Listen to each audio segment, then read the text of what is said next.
queridos, nós estamos aqui hoje na Igreja Face do Leão, no nosso templo aqui no bairro São Bento. E eu sou a Sandra, do Ministério Face da Alma, do Ministério de Cura. Eu estou aqui com a pastora Maria Pia, a esposa do apóstolo Yuri, e nós estamos tendo um prazer de começarmos uma nova série aqui no nosso ministério. É uma série sobre testemunhos de vida.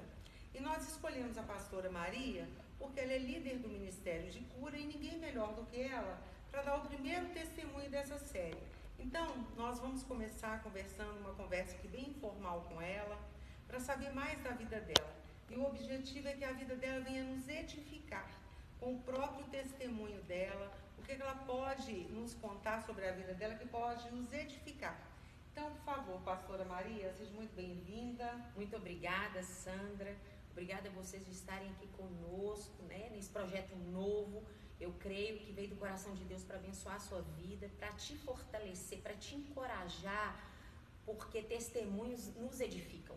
Nós nos identificamos, né? Muitas vezes as histórias distintas, mas às vezes os traumas são semelhantes. E isso faz com que nós possamos nos encorajar, nos dar aquele ânimo, né?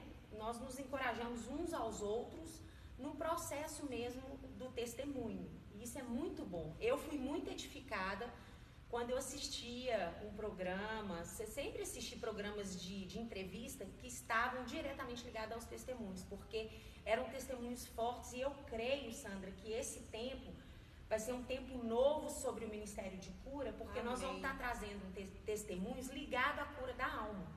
Amém. Glória a Deus pela sua vida, pastor. Amém. Pastor, eu gostaria de começar te perguntando o que te levou a escolher o Ministério de Cura. Dentre tantos ministérios que nós temos na igreja e tantos que nós ainda temos para serem criados, por que você escolheu justamente o Ministério de Cura? Eu falo que não fui eu que escolhi, né? Porque o Senhor nos escolhe quando Ele nos separa por um grande propósito. Ele nos separa desde o ventre da nossa mãe. E eu creio que todo esse trajeto da minha história de vida foi um processo para que eu chegasse aqui hoje e pudesse estar ajudando as pessoas, né? Como Deus colocou um versículo no meu coração que dizia respeito justamente disso que você está me perguntando. Então não fui eu que escolhi, foi o Senhor que me direcionou e trouxe a revelação da minha vida, de tudo que eu tinha passado, que não tinha sido em vão, mas que tinha um propósito por trás de toda essa tribulação e sofrimento.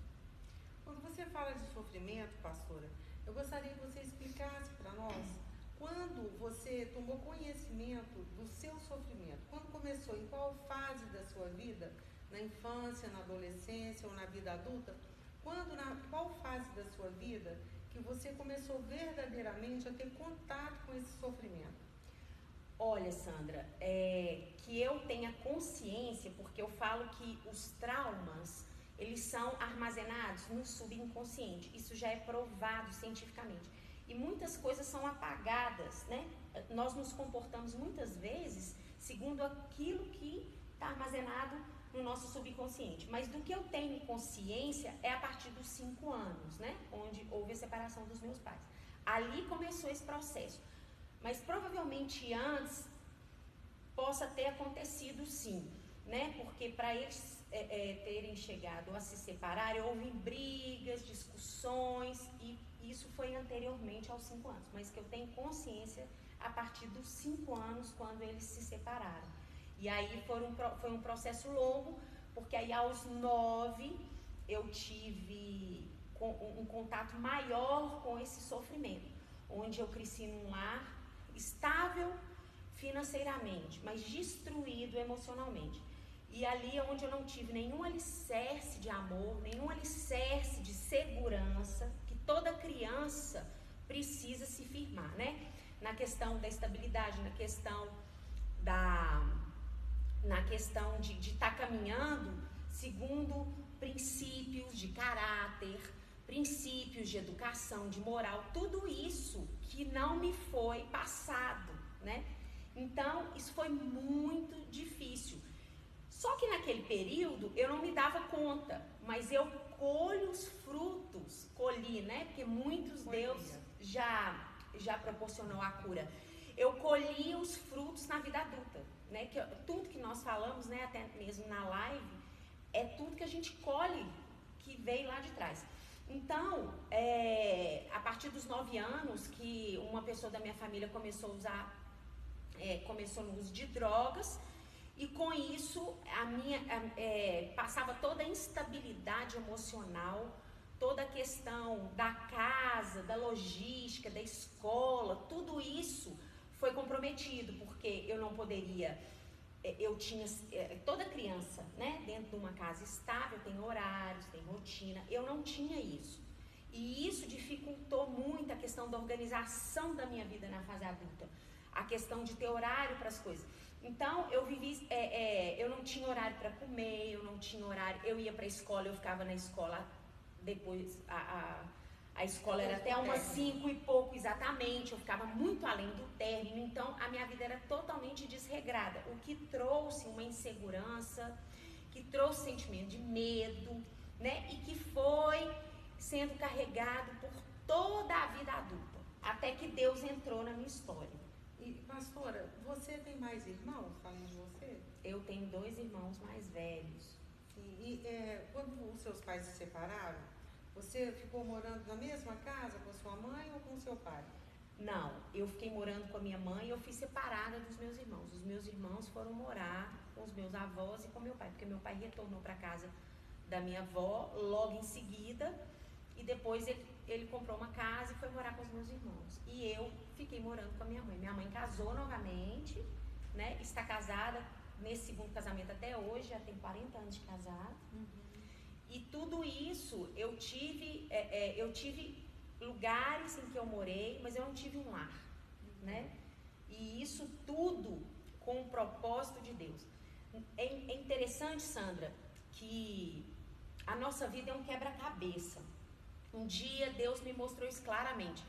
Muitas vezes nós temos as peças, mas nós não temos todas as peças montadas para que a gente visualize a imagem. E ali os quebra-cabeças vão se encaixando e nós vamos ficando sem entender o porquê de todo aquele contexto, né? Fazendo uma parábola aqui, uma comparação. E você só consegue visualizar o processo depois que ele está formado, né? Na hora que está tudo encaixado e que Deus te revela que imagem é aquela e para que ele fez daquela imagem, o que ele quer com ela. Então, durante o processo do quebra-cabeça foi muito difícil, porque eu não sabia o motivo de tudo aquilo. Só sabia, e eu não conhecia Jesus, né? Mas ele já me conhecia. Eu não o conhecia, mas ele já me conhecia, porque ele me livrou, me separou e me guardou de não entrar também no mundo das drogas, porque os meus irmãos entraram e eu não entrei. Eu vejo isso como um livramento e uma separação mesmo de Deus com a minha vida, por um propósito que ele tinha lá adiante. Glória a Deus, não é? Amém. E pastora, como e quando e quem te apresentou a Cristo? Nesses processos, né, depois do processo da separação, a minha mãe casou novamente, como eu havia dito, e ela voltou, ela ficou um tempo separada no segundo casamento, questão de 3 meses, e eu fui morar com a minha mãe na casa dos meus avós maternos. E nesse período, o meu avô morava num prédio que cada apartamento morava alguém da família. Interessante, eu tinha todos os tios morando num prédio só. E as minhas tias, né, elas frequentavam a igreja. E elas me apresentaram a Jesus, né? E nesse processo todo, foi Deus separando mesmo para que eu viesse a conhecê-lo, né? Aos 15 anos de idade, foi quando eu fui lá para a comunidade cristã da Zona Sul. Onde primeira vez que eu pisei na igreja e que eu aceitei Jesus, eu batizei, mas eu falo que pela minha imaturidade, pela idade mesmo, que eu era adolescente, eu não tive, assim, uma maturidade suficiente, emocional, espiritual, para permanecer, né, para permanecer. Naquele tempo, não era muito comum o ministério de adolescentes, eram mais os ministérios de jovem e tudo mais. Então, eu me sentia, assim, eu ficava meio perdida, né, nesse processo de conhecimento de Deus.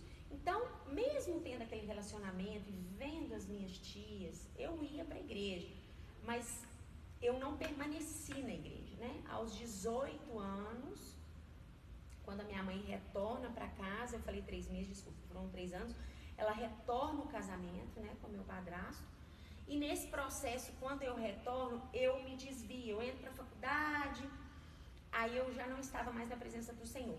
Mesmo todo culto de domingo eu estava presente, mas eu não estava mais em obediência ao Senhor, eu não já estava mais.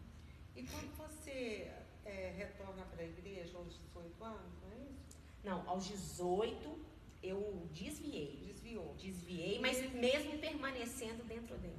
E nesse período, os seus problemas continuaram?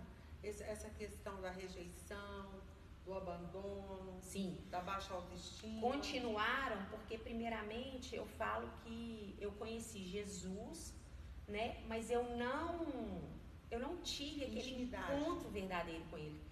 Porque eu creio, isso é uma forma que eu creio, que quando a pessoa verdadeiramente tem um encontro com Cristo, ela não tem como se desviar. Porque ela tem aquele encontro, como Paulo teve, quando ele, né, se chamava Saulo. Esses encontros, quando Jacó teve ali com o anjo, são encontros em que há transformação. Então eu creio que eu fui, conheci, achei muito interessante as pessoas, relacionei, mas eu não tive o encontro verdadeiro. E aí eu fui retornar para Jesus aos 25, verdadeiramente. Por que eu retornei? Porque durante esse processo, esse período, os sofrimentos estavam lá da mesma forma, até aumentaram. Porque, irmãos, não são as circunstâncias que às vezes vão mudar, mas nós precisamos mudar perante as circunstâncias. Essa é a diferença de quem é de Cristo. Muitas vezes Deus não vai apaziguar, não vai trazer mudança na circunstância, mas Ele vai trazer a mudança dentro de você e dentro de mim, que vai fazer com que nós lidamos melhor com as circunstâncias, né? E Ele passa conosco nas circunstâncias. Então, quando eu retorno, é justamente porque eu me sentia com o coração vazio, eu tinha vontade de morrer, eu pedia para Deus me levar, porque eu não tinha alegria de viver, apesar de estar formada, apesar de estar num relacionamento estável, eu estava praticamente assim, né, eu tinha um relacionamento estável de muitos anos, né, que poderia caminhar para um casamento, só que Deus tinha um projeto, e a palavra de Deus fala que os planos dele não podem ser frustrados. Então, tudo o que aconteceu foi com a permissão e o propósito e a mão de Deus intervindo para que eu pudesse estar ali onde Ele queria que eu estivesse. E nesse retorno foi muito difícil, Sandra, porque eu tendo consciência da palavra de Deus, porque independente de eu não estar na igreja, eu conhecia a palavra, eu sabia que se eu fizesse algo contra a minha própria vida, eu ia perder a minha salvação. Eu queria te perguntar isso, pastora. Algum dia você pensou em tirar a sua vida? Várias vezes nesse processo, né? Porque eu não tive apoio durante a minha adolescência, durante a minha infância, né? A situação era muito difícil. Uma pessoa que está, né, sobre o usuário de droga, ela está numa dependência química e ela não consegue assistir, né, a casa, a família. Isso tudo dificulta o andar de uma casa, de uma família. Então isso foi gerando traumas, foi trazendo feridas profundas e que foi sendo armazenada no meu subconsciente. Você vivia numa família disfuncional? Sim. Mas você pensou algumas vezes em tirar a sua vida? Mas alguma vez você realmente pensou e agiu de uma forma assim, mais consciente? Ou você pedia a Deus que tirasse a sua vida? Eu queria tirar, mas eu falava que eu era covarde. Eu não tinha coragem, porque eu tinha temor de Deus, assim. Eu pensava o seguinte, que se eu fizesse alguma coisa, todo o sofrimento e todo o encontro, mesmo que fosse superficial com Cristo, teria sido em vão, porque eu ia perder minha salvação. E aí eu fiz uma oração a Deus. Falei, Deus... Conta, como foi essa oração? Eu falei, Senhor, é o seguinte, o Senhor sabe que eu fico meio cá, meio lá. E isso não vai me levar para o Senhor. E do jeito que o Senhor me conhece, se o Senhor não fizer, se o Senhor não der um basta, se o Senhor não colocar assim, não der um divisor, não fizer um divisor de águas na minha vida, eu não vou verdadeiramente se entregar para o Senhor. Apesar da depressão, apesar da tristeza, apesar de tudo, das frustrações e tudo mais, isso já estavam quase 20 anos passando por esse processo. E aí eu falei, Deus, eu estava assistindo um programa de entrevista de testemunho, por isso que eu falei sobre isso, né, com vocês inicialmente. E aí eu pedi ao Senhor, Senhor, me leva no fundo do poço, se for preciso, mas eu quero ir para a tua presença, definitivamente. Passaram-se uma semana, eu fazia muita atividade física, foi uma das coisas também, Sandra, que até os médicos falavam comigo, os psiquiatras, porque eu passei todo esse processo, irmão, sem tomar nenhuma medicação. Não que eu seja contra, mas eu levava a vida de uma maneira muito mais, assim, eu falava, não, eu não quero tomar nada, porque eu era praticamente atleta, eu frequentava 7 vezes na semana, eu tinha, né, eu nadava, eu corria, eu fazia bicicleta, eu ia para academia. Por quê? Isso é uma proteção era uma fuga saudável, mas era uma proteção de Deus, porque um dia eu estava conversando com um psiquiatra, né, até com o Dr. Ismael, ele é muito conhecido, ele falou, Maria, o seu cérebro foi protegido, os neurotransmissores, os neurônios, por essa atividade física que te beneficiou e não te deixou assim, porque eu poderia ter ficado louca, literalmente, por tanto sofrimento por muitos anos, porque não foi um sofrimento a curto prazo e nem um sofrimento raso, foi muito profundo. E nessa oração que eu fiz a Deus, depois de uma semana, eu fraturei 8 lugares no meu pé. Eu estava fazendo uma aula de spinning na academia, eu fui descer do degrau, né, e fui almoçar logo após, eu pisei num degrau falso, um degrau bem baixo, irmãos, e ali eu fraturei 8 lugares, eu fui para o hospital ortopédico, chegou lá, o médico falou, olha, você vai ter que operar urgente. E interessante, eu não rompi nenhum ligamento, mas os ossos foram triturados, e provavelmente você vai ficar muito tempo na cadeira de roda. Aí eu virei e falei, na hora eu não lembrei da minha oração, mas quando ele estava me engessando, isso era uma sexta-feira, para que eu pudesse preparar para a operação na segunda, eu falei, Deus, ele falou, você me pediu, filha, foi necessário, mas você me deu permissão. Eu falei, me perdoa, Senhor, amém, eu estou aqui para passar pelo processo, se for para ficar perto do Senhor, se for para que eu realmente fique e permaneça, eu aceito. E aí eu fiquei muito tempo na cadeira de roda, irmãos, muito tempo. E eu era jovem, eu tinha 26 anos, 25 para 26. A recuperação era muito rápida, mas os ossos, eles tiveram que ser colados. Eu tenho até hoje as platinas no pé, eu não quis tirar. Ele falou, não, se não tiver nenhum problema, você não precisa retirar.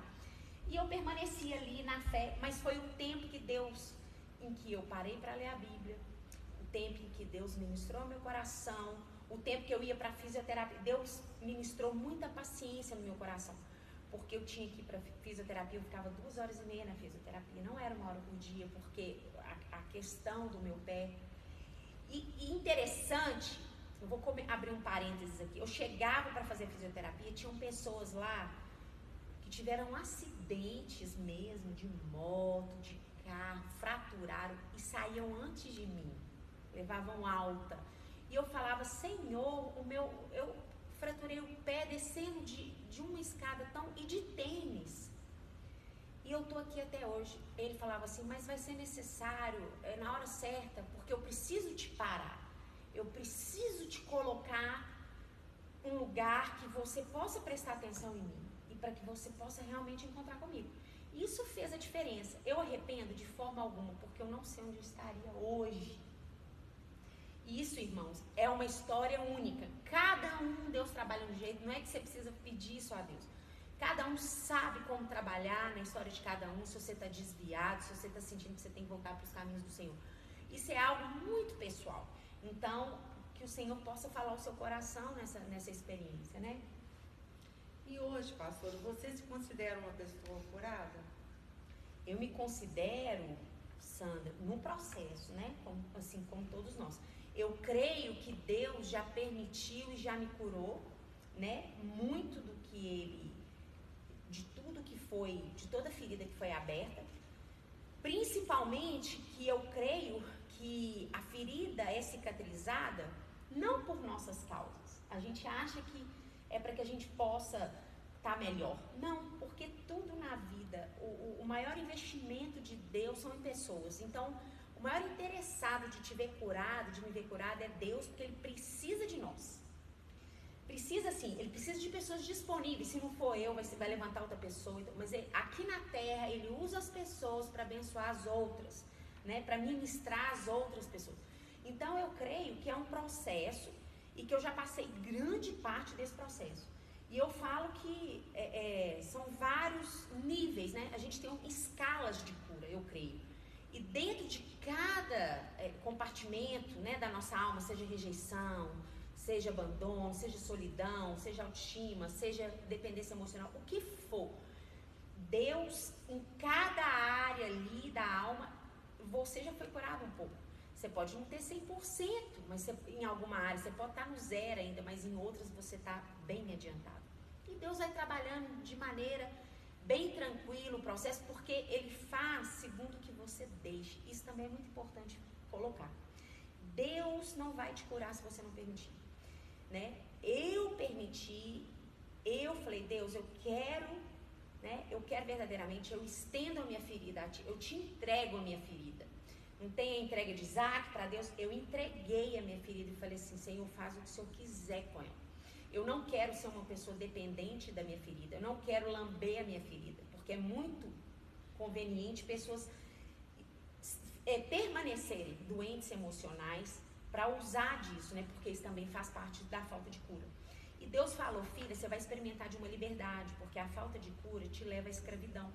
Você fica presa porque você tem que se proteger, você tem que se manter ali resguardada para que nada chegue perto onde está ferido. Assim como um ferido, né? Imagina uma pessoa totalmente ali ferida, com feridas expostas e certas pessoas tentando chegar, às vezes pessoas boas, mas imagine, a pessoa recua, ela não dá conta de ficar perto das pessoas, de conviver por causa dessas feridas. Então Deus falou, você vai experimentar de uma liberdade, só que existe um preço, irmãos. O preço é dolorido? Eu não posso aqui falar que não dói. Dói. Você não vai no médico, você não está com ferimento, se você cai de moto, se você causa um acidente, você precisa querer, né? E passar pelo processo de asepsia, que é onde eu creio que é onde o Espírito Santo vem e nos lava, e eu creio na anestesia de Deus também. Tem momentos que Deus nos anestesia para que o processo de cura seja mais suave em certos momentos, né? Seja mais suave. Isso mesmo. E eu gostaria também de te perguntar como que se deu o processo do perdão na sua vida? Se foi necessário que você perdoasse essas pessoas, se foi difícil para você, se foi mais fácil, porque nós sabemos que o processo do perdão, ele se dá de forma diferente para as pessoas, né? Algumas pessoas têm mais facilidade de perdoar do que outras. Como que foi para você essa questão de perdoar as pessoas que te feriram? Foi difícil? Como que você fez? Como que se deu o perdão na sua vida? Olha, eu falo que dentro da cura, duas palavras que Deus fala muito forte ao meu coração é o seguinte, é a humildade e a capacidade de perdoar. Se você é humilde, né, você tem essa facilidade, né, a humildade para se submeter não ao que o seu sentimento manda, mas à vontade de Deus e o que a palavra manda, né? Então ele sempre falou comigo, seja humilde e tenha esse coração disponível. Não era fácil, porque eu não era humilde coisa nenhuma. Eu era soberba, era orgulhosa, porque pessoas feridas são altamente orgulhosas e soberbas. Elas não querem se submeter, elas não querem admitir que precisam, né, se submeter e serem ajudadas. Por isso que eu falo que todo processo de cura, o mais importante é a pessoa se submeter. Que se a pessoa se submeter, Deus faz. E a questão também do perdão não foi fácil, porque eu era uma pessoa muito assim, eu era muito amargurada, eu guardava muito, eu era muito ressentida. Deus teve que trabalhar isso muito em mim, porque a facilidade do perdão também está diretamente ligada ao tipo de relacionamento que você tem com essa pessoa que te feriu, né? Se for um amigo, se for uma mãe, se for um pai. Então, isso influencia muito. E o meu caso é que quando eu voltei para Jesus, eu ainda continuei se submetendo a processos de feridas. Então, eu tinha que perdoar o que já havia passado e ainda continuar perdoando diariamente depois que eu conheci Jesus. E aí eu virei para o Senhor e falei, Deus, eu não sou uma máquina de perdão, porque eu tenho que perdoar o que passou e o que diariamente ainda me acontece. É um perdão diário. E fora o que já estava acumulado. Eu falei que eu tinha Não é fácil. Um negócio de acumulação de falta de perdão muito grande. Mas isso só foi possível quando eu saí de casa. Eu te falo que eu tentava, eu pedia perdão, falhava, permanecendo na mesma casa. Mas quando eu saí de casa, quando eu me casei, foi quando realmente eu consegui ter um relacionamento melhor com todos da minha casa.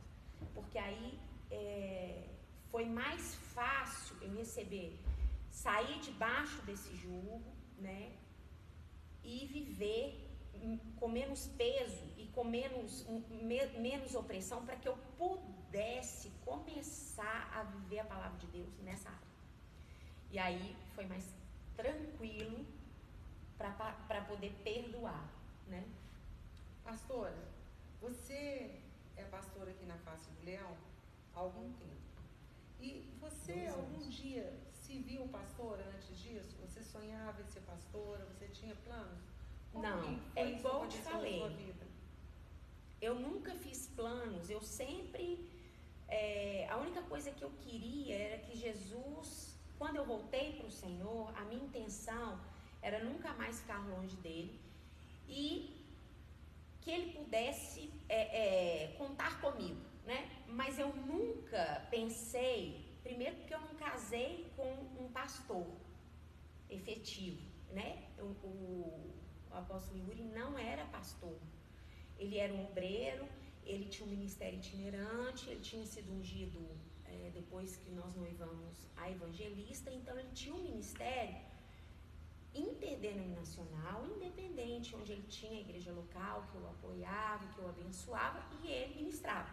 Então, nós não tínhamos essa, vamos dizer assim, essa pretensão, esse sonho, mas sabíamos que desde quando eu estava longe dos caminhos do Senhor, as pessoas me paravam na rua e me falavam, na faculdade eram várias pessoas, olha, Deus tem um propósito tão grande na sua vida, mas vai chegar o tempo. Você ainda não está querendo voltar, mas Ele vai te pegar. Ele te quer, porque Ele tem um propósito, Ele tem algo lindo na sua vida para cumprir. Eu ouvia aquilo, falava, não entendia nada, isso bem antes de conhecer o apóstolo. Então, assim, eu creio que tudo, né? Eu acho, Sandra, que poucas pessoas sonharam ou desejaram ser pastoras. Muitas pessoas foram crescendo e algo que se tornou automático, né? Porque eu acho que você é pastor até antes de ser ungido, né? Em que as pessoas reconhecem o seu dom. E a unção vem para que os céus te abençoem e certifique que realmente você está ali para esse cargo. Mas falar assim que eu imaginava, não imaginava. Né? Porque enquanto muitos podem até almejar e querer, a minha visão de qualquer cargo, de qualquer ministério, unção, é responsabilidade. Eu não olho como um título, eu não olho como um glamour, eu olho como uma responsabilidade, que é um peso mesmo de prestação de contas de vidas. Então, eu não tenho esse olhar de, ai, que lindo ser pastora, que tudo. Não olho pelo lado de ser perseguida, de ter peso. Não acho, porque eu creio que quando Deus nos chama e nos capacita, Ele também traz, porque Deus é tão justo que Ele nos traz armamentos mais fortes, nos traz anjos mais fortes para passar na peleja. Então, não é porque é pastora ou que é pastor vai ter mais peso, vai ter mais perseguição. Não, eu não vejo por esse lado, eu vejo mais a responsabilidade mesmo. Infelizmente, o nosso tempo aqui é muito curto. E eu nem detalhei do meu testemunho, mas a gente depois... Mas eu queria te fazer duas perguntas pessoais. Tá. Eu queria primeiro te perguntar qual versículo da Bíblia que você assim, mais se identifica, o que você mais gosta, ou que você se espelha, ou que você traz guardado assim, lá dentro do seu coração? Eu tenho vários versículos, né? Que A Bíblia inteira. Não, porque durante a nossa caminhada, Deus fala, né, certas coisas, nos mostra, nos traz a revelação. Mas esse versículo, tem muitos versículos no livro de Salmos, né, de Davi, que ali, coisas lindas que Davi tinha, momentos ali, né, de dor intensa da alma com Deus. Mas eu quero colocar aqui para vocês o texto que Deus trouxe ao meu coração quando eu voltei para a igreja, porque eu voltei com o coração disponível, aberto, mas eu tinha um questionamento no meu coração. Eu não entendia o motivo de ter passado o que eu passei. Eu falava, Senhor, se o Senhor é tão amoroso, se o Senhor é tão bom, se o Senhor é meu Pai, por que o Senhor permitiu isso? Então eu tinha esse questionamento no meu coração e por alguns anos permaneceram até que o Senhor trouxe, né, e trouxe essa resposta que trouxe alívio ao meu coração e que abriu os meus olhos. Porque eu falo que a falta de cura, né, veio também juntamente com a cura ao longo do tempo. A falta de cura nos deixa nos ver como vítima. Sim. Né? Nos ver como derrotados. E nós temos que... E quando Deus falou isso comigo, eu me senti, irmãos, muito privilegiada. Né? Eu falei, nossa, se o Senhor me escolheu para tal missão, é porque realmente Ele acredita em mim, Ele conhece e sabe do meu potencial. Porque às vezes, quando a gente passa muito sofrimento, qual que é o nosso costume, né, de falar, eu não vou dar conta, eu não dou conta. Mas a palavra de Deus fala que Ele não nos dá nada maior que possamos suportar. Se você suporta um peso grande, irmãos, uma opressão grande, uma tribulação grande dentro da sua casa, porque Deus sabe que você é guerreiro. E vai ter um propósito lá na frente. Vamos lá? Eu vou ler lá, está lá em 2 Carta dos Coríntios, né, que Paulo escreveu no capítulo 1, versículo 3. Bendito seja o Deus e Pai de nosso Senhor Jesus Cristo, Pai de misericórdias e Deus de toda consolação. É Ele que nos conforta em toda a nossa tribulação, para podermos consolar os que estiverem em qualquer angústia, com a consolação com que nós mesmos somos contemplados por Deus. Olha que interessante.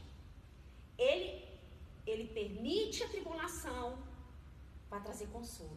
E esse consolo que eu recebo dele é para que eu possa consolar o outro. Quer dizer, eu me compadeço porque eu passei pelo que você passou. Deus me consolou e eu estou aqui para te oferecer consolo através da minha vida, mas que vem da parte dele. Muito bonito. Não é lindo esse versículo? Eu queria te fazer mais uma pergunta para terminar. Se você pudesse almoçar com uma pessoa de todos os tempos, um personagem bíblico, um antepassado seu, um famoso, um político, uma pessoa que já morreu, qualquer pessoa, quem você escolheria para almoçar? Tirando Jesus? Todas as pessoas. Ah, não, porque Jesus? Jesus? Com certeza. Se você tirasse ele, eu poderia ter... Tá bom, então. Pegar um personagem bíblico, mas Jesus. Você escolheria, então, se tirasse Jesus? Mas, primeiramente, Jesus. Eu quero falar dele, porque toda honra e toda glória seja dada a ele, porque sem ele, eu não seria quem eu sou hoje, porque irmãos, eu sou totalmente a favor de tratamento coadjuvante, né? Na dificuldade de você lidar com as situações, as pressões da vida, as tribulações, as faltas de cura, de perdão e tudo mais. Não sou contra a psiquiatria, psicologia, mas eu falo uma coisa, o único que tem acesso aos dados da sua memória, aos dados do seu subconsciente é Cristo. E é Ele que entra, como Ele te criou, Ele criou todas as células do seu cérebro, é Ele que faz nova todas as coisas e é Ele que te cura. Então, primeiramente, eu teria um jantar top com Jesus. E se não fosse Jesus, quem escolheria? Se não fosse Jesus, eu creio que com Moisés. Eu admiro muito a figura de Moisés. Admiro ele muito, porque eu creio que Moisés foi um homem altamente curado. Porque quanto maior é o seu nível de relacionamento interpessoal, maior é o seu nível de cura, porque a sua falta de cura está ligada a pessoas. E se Moisés conseguiu, mesmo com suas falhas, mesmo que eu não estou questionando aqui ele não tem entrado na Terra Prometida, mas ele estava no Monte da Transfiguração juntamente com Elias. Então ele é um personagem muito relevante.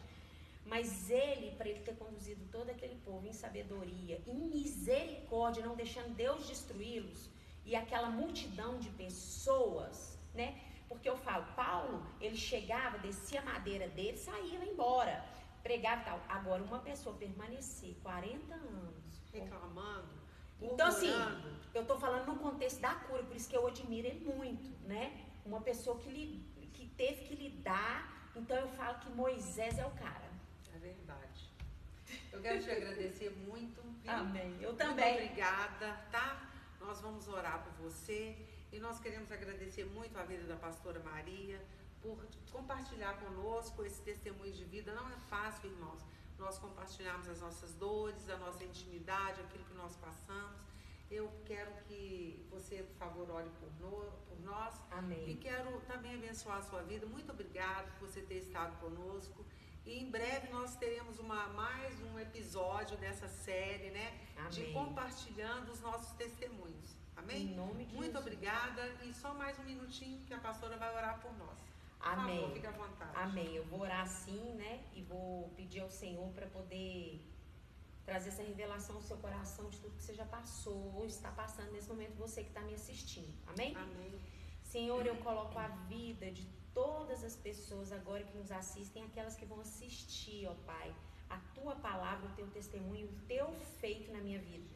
Deus, eu sei que eu não serei a primeira e nem a última pessoa a sofrer na face da terra, mas eu sei que tem pessoas que estão destruídas, pessoas que já tentaram suicídio, pessoas que querem desistir, pessoas que querem ir embora de casa, com casamentos destruídos, ó Pai, com filhos, ó Deus, destruídos, longe do Senhor, nas drogas, na prostituição, no lesbianismo, no homossexualismo. Deus, em nome de Jesus, eu peço, Pai, que a tua destra, a tua mão de poder, Deus, se estenda sobre a alma do teu povo, sobre a mente deles, para que eles possam decidir, porque a cura é um ato, Deus, de decisão ser curado, é um ato de decidir ser curado, tem que querer, e o Senhor faz o resto, que eles possam verdadeiramente confiar no Senhor, que esse testemunho possa encorajar os corações, encorajar a vida das pessoas, porque que vocês possam olhar e falar, se a pastora Maria passou por tudo isso, ela está aqui, é porque existe um Deus que é verdadeiro, um Deus que é fiel, e um Deus que cumpre tudo que Ele promete. Eu ministro sobre a sua vida um tempo novo, uma história nova, um recomeço se for preciso, mas que vocês não desistem, não retrocedam. Na autoridade do nome de Jesus, eu abençoo a sua vida. Amém. E abençoo a sua em nome de Jesus. Nós recebemos. Obrigada. Muito obrigada ao Senhor, toda a honra e toda a glória. Muito obrigada, Senhor, por esse tempo nas nossas vidas e esse renovo. Muito obrigada.